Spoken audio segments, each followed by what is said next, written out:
Assalamualaikum warahmatullahi wabarakatuh. Kami dari kelompok 5 hari ini akan mempresentasikan PowerPoint yang telah kami buat, yaitu dengan materi bab 22 dengan judul Strategi Pembelajaran dan Pengembangan.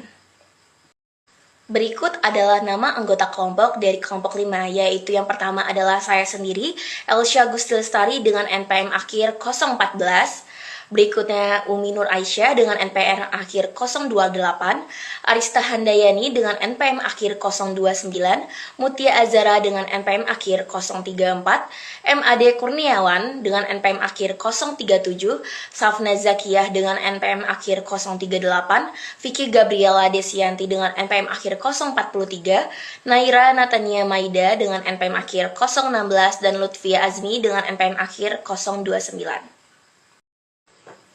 Selanjutnya terdapat tujuan pembelajaran, yaitu yang pertama tujuan pembelajaran dan pengembangan strategis, yang kedua filosofi pembelajaran dan pengembangan strategis, yang ketiga strategi untuk menciptakan budaya pembelajaran, yang keempat strategi pembelajaran organisasi, dan yang kelima strategi pembelajaran individu. Sebelum kita masuk lebih lanjut, alangkah baiknya kita mengetahui pembelajaran dan pengembangan strategis itu apa.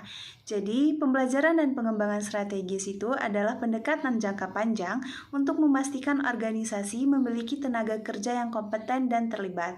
Nah, strategi ini tuh mendukung tujuan organisasi dengan membangun budaya belajar, mengembangkan strategi pembelajaran kolektif dan individual, serta memberikan peluang pertumbuhan yang meningkatkan keterlibatan karyawan.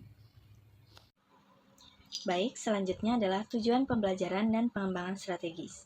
Pembelajaran dan pengembangan strategis bertujuan untuk menciptakan kerangka komprehensif untuk mengembangkan SDM melalui budaya belajar dan strategi pengembangan yang koheren. Tujuannya untuk mengembangkan modal intelektual organisasi dan memastikan ketersediaan orang berkualitas untuk kebutuhan saat ini dan masa depan. Konsep ini terkait erat dengan manajemen sumber daya manusia strategis.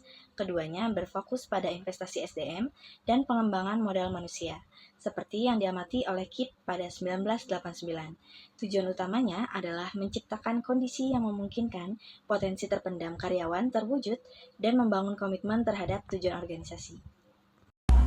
Selanjutnya yaitu ada filosofi pembelajaran dan pengembangan strategis. Yang pertama yaitu ada terintegrasi dengan strategi bisnis dan SDM. Artinya, proses pembelajaran tidak dilakukan secara terpisah, melainkan selaras dengan arah dan tujuan bisnis serta pengembangan sumber daya manusia. Nah, ini penting agar pelatihan dan pengembangan yang dilakukan benar-benar mendukung pencapaian visi dan misi organisasi. Yang kedua, yaitu ada berfokus pada peningkatan kinerja di semua tingkat. Nah, filosofi ini menekankan bahwa peningkatan kinerja harus merata, tidak hanya pada level manajerial, tetapi juga mencakup seluruh jenjang jabatan. Hal ini memastikan semua pihak memiliki peran dalam pencapaian tujuan organisasi. Nah, yang ketiga yaitu ada mendorong semua orang untuk belajar dan berkembang sesuai kapasitas maksimalnya. Nah, setiap individu itu pasti memiliki potensi, dan filosofi ini mendorong agar mereka diberi kesempatan dan ruang untuk terus belajar serta berkembang sesuai kapasitas terbaiknya. Nah, yang keempat yaitu ada menyediakan kerangka pengembangan pribadi melalui pembelajaran mandiri dengan dukungan mentoring.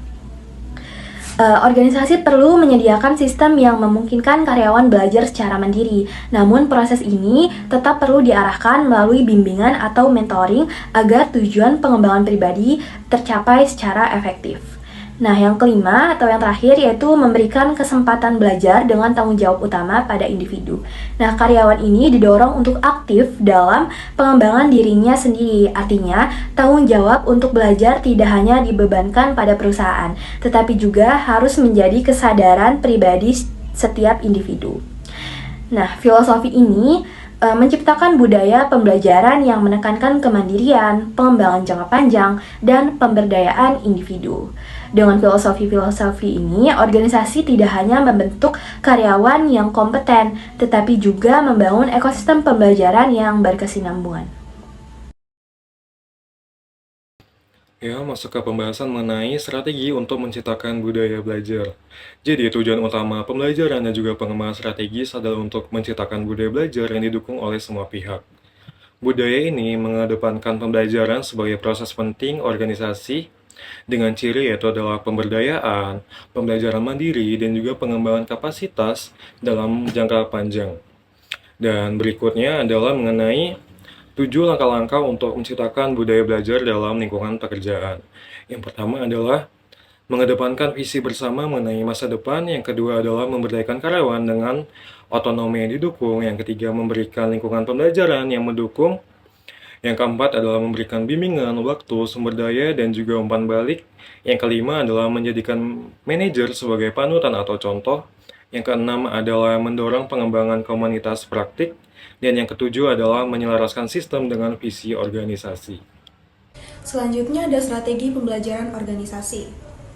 Organisasi sebagai sistem pembelajaran berkelanjutan dideskripsikan oleh Mersic 1994 sebagai proses perubahan sistem terkoordinasi yang memanfaatkan memori, struktur, dan budaya organisasi untuk pengembangan. Strategi pembelajaran organisasi bertujuan mengembangkan kemampuan berbasis sumber daya perusahaan yang tentunya sejalan dengan prinsip investasi sumber daya manusia, yaitu untuk meningkatkan pengetahuan dan keterampilan. Selanjutnya, saya akan menjelaskan tentang strategi pembelajaran organisasi. Ada 5 prinsip pembelajaran organisasi menurut Harrison pada tahun 1997. Yang pertama ialah visi organisasi yang kuat dan telekomunikasi untuk mendorong pemikiran yang strategis. Yang kedua, strategi yang jelas dan tidak ambigu untuk mendorong pilihan strategis yang luas. Yang ketiga, dialog dan komunikasi sebagai fasilitator utama pembelajaran.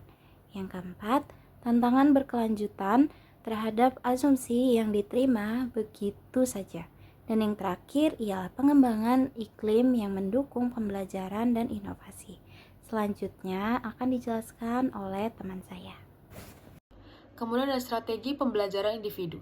Strategi pembelajaran individu adalah suatu organisasi yang berfokus pada pengembangan keterampilan dan perilaku yang dibutuhkan melalui pendekatan yang berpusat pada peserta didik. Menurut Sloman, pembelajar didorong untuk mengambil tanggung jawab yang lebih besar dalam proses belajarnya dengan dukungan iklim pembelajaran yang efektif. Strategi ini didasarkan pada 5 elemen kunci, yaitu yang pertama, identifikasi kebutuhan belajar secara sistematis.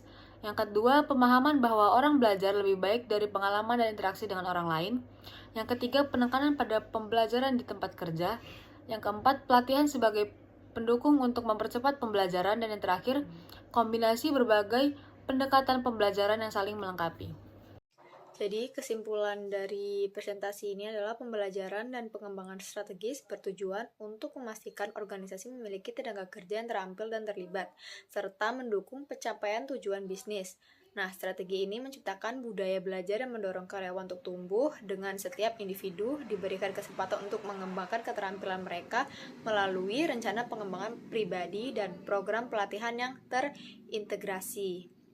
Budaya belajar yang efektif ditandai dengan pemberdayaan karyawan dan fokus pada pengembangan jangka panjang.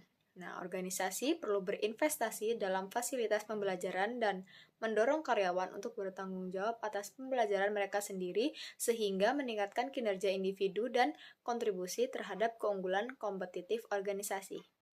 Sekian dari presentasi kelompok kami. Mohon maaf bila ada kesalahan kata, baik disengaja maupun tidak disengaja.